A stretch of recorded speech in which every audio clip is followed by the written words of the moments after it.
ચાલો ખેડૂત મિત્રો, આપણે આવી ગયા છીએ બાદનપર ગામમાં.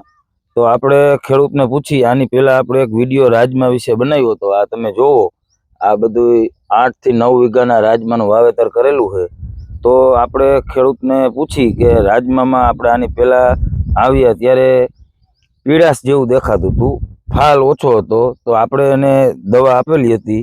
એ દવાનું એને રિઝલ્ટ કેવું મળ્યું અને રાજમા વિશે આપને થોડીક ડિટેલમાં માહિતી આપે. बताओ। मारू नाम भवन भाई लाजी भाई संतोखी, गाम बादनपर, तालुको जोड़िया, जिलो जामनगर।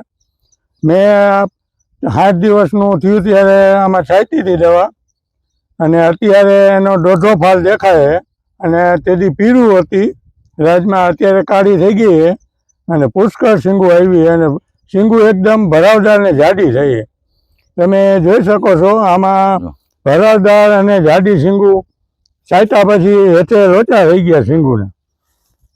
આ જોવો તમે, તમે જુઓ આ શીંગું તમે જોવો, એનો ફાલ જુઓ અને આખો રૂપ જુઓ, આખું શીંગું જુઓ. આમાં એકદમ ઘાટી શીંગું આવી છે અને માલે એવો થઈ ગયો છે અને રૂપે એવું છે, કોઈ જાતની અંદર કાંઈ છે નહીં અત્યારે. અને ઝીણી શીંગું હજી ચાલુ જ છે, નાની નાની નાની શીંગું આવે જ છે. આ શીંગુનું હજી માથે હજી ફ્લાવરિંગ ચાલુ છે. આ દવા છાંટ્યા પછી ચાલુ જ રહેશે આમ.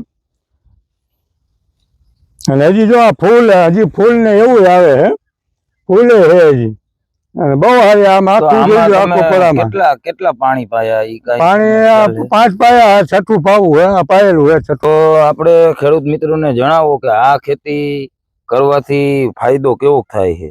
આ ખેતી કરવાથી ફાયદો પુષ્કળ થાય. આમાં ખોટો કાંઈક દવાનો ખર્ચો નથી.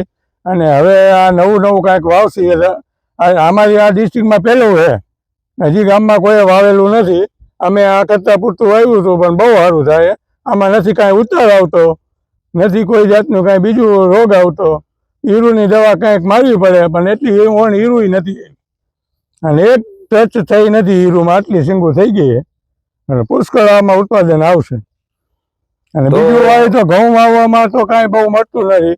એટલે નવી કાંઈક ટેકનોલોજી આવે તો નવું વાવજો ખેડૂત મિત્રો.